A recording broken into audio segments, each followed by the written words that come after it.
Welcome to the 7th day of Novena to Saint Dominic.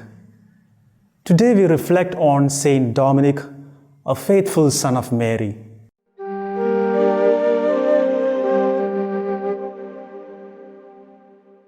One of the most striking characteristics that we find in Dominic's life was his filial devotion to Mary. As we know, the Dominican order was established uniquely for the salvation of souls by her intercession. The order of Saint Dominic is Blessed Mary's order, and the order has been sustained by her intercession for the past 800 years. This special love and devotion to Mary has always remained an important feature of the spirituality of Dominic and his disciples.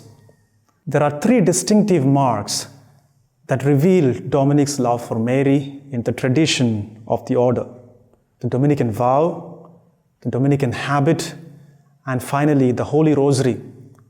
Firstly, the Dominican vow. Dominic's filial devotion to Mary found institutional expression in the Dominican formula of religious profession. In that formula, which goes back to Saint Dominic himself, we find an explicit mention of Mary. One promises obedience not only to God, but also to Blessed Mary.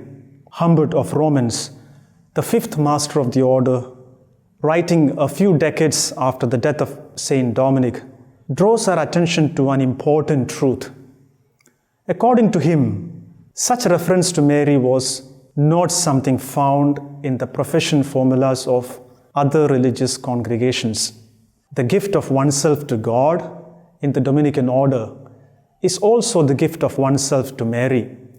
By this vow, Saint Dominic imitated the humble disposition of Mary, saying, "Let it be done to me according to your word."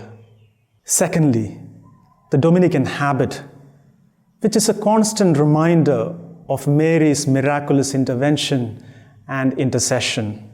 After an initial period of expansion, the growth of the order slowed down a little. There was a special problem in Bologna, with little support from the people and few vocations.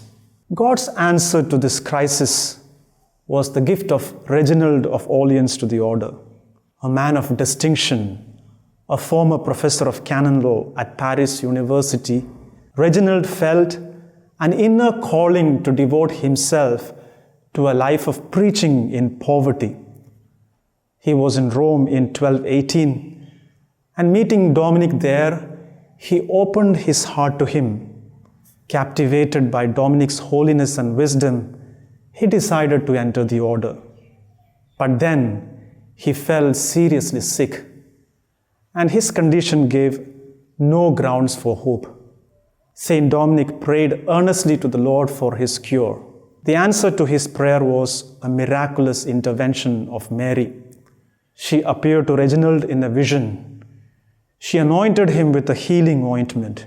She also showed him the Dominican habit, a habit with which he was soon to be clothed.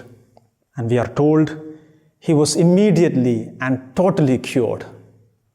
Reginald was then assigned to Bologna, where his preaching was tremendously successful, attracting numerous young people to the order. After this remarkable event, Saint Dominic decreed that all friars would wear this special gift from heaven. The habit is a protection against the snares of the devil, and it is a constant reminder of whose uniform we wear. The Dominican habit is from heaven, a gift from our Mother. Thirdly, the Holy Rosary. The Rosary is an immeasurable gift uniquely received by our Holy Father Dominic. Dominic's personal devotion to Mary and Rosary is intimately related to his ministry of preaching.